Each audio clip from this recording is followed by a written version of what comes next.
The Chimera ants. A premonition of absolute defeat for the human species, the likes of which we had never experienced before. Faced with this unprecedented crisis, why did Isaac Netero, the chairman of the Hunter Association, not summon the organization's greatest military assets, the 12 executives known as the Zodiacs?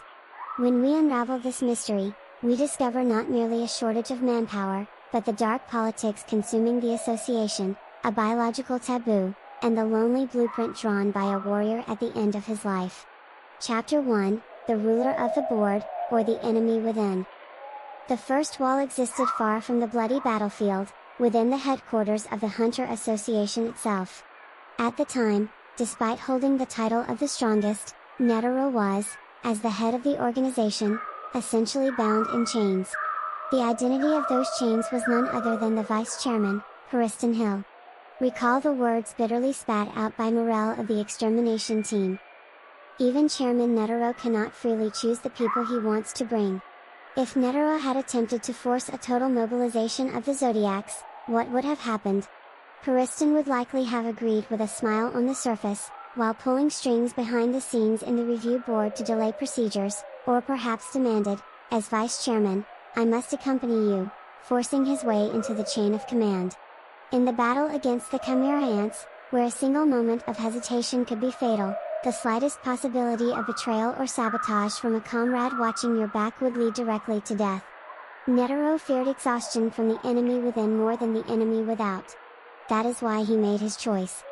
He chose men like Morel and Nav, reliable hands who could distance themselves from factional logic and fly immediately into the jaws of death. The absence of the Zodiacs is silent proof of just how severe the Cold War within the Hunter Association truly was. Chapter 2, The Worst Case Scenario, Despair Named Prey. However, politics alone cannot explain everything.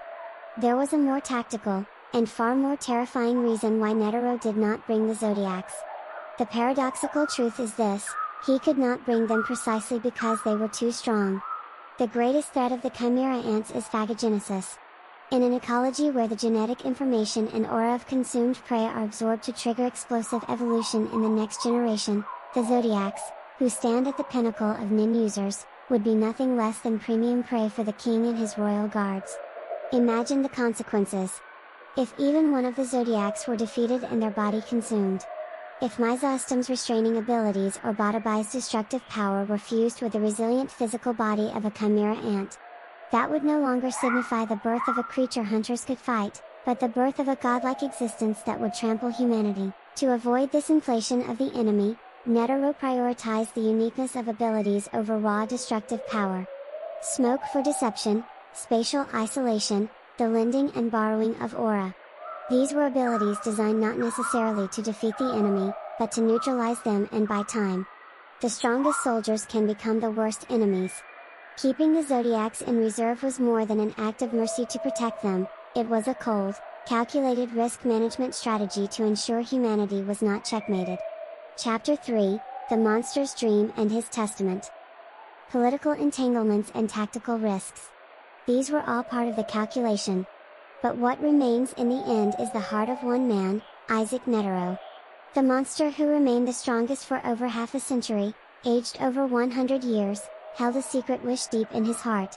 He wanted to cast aside his position as chairman of the Hunter Association and unleash his entire soul against an equal enemy simply as a martial artist. The miniature rose implanted in his chest. This bomb, set to detonate the moment his heart stopped, is proof that from the very beginning, he had no intention of returning alive.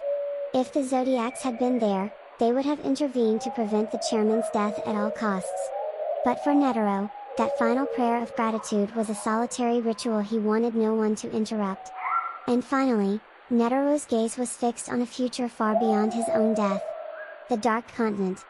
The demon realm unexplored by humanity, from which he himself was once forced to retreat. Netero must have known. He knew that his death would be the trigger for his son, beyond Netero, to make his move, and that the world would once again aim for that continent. When that time comes, who will steer the association and stand against the unknown calamities?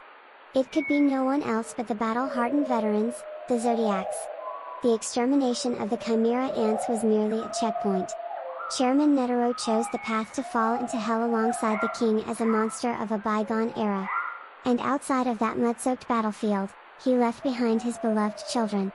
The truth behind the Zodiacs' non-participation. It was a political judgment to protect the association, a strategy to prevent the enemy's evolution, and ultimately, a magnificent testament left by Chairman Netero, who chose to entrust the future to the next generation while he scattered like a fallen blossom in battle.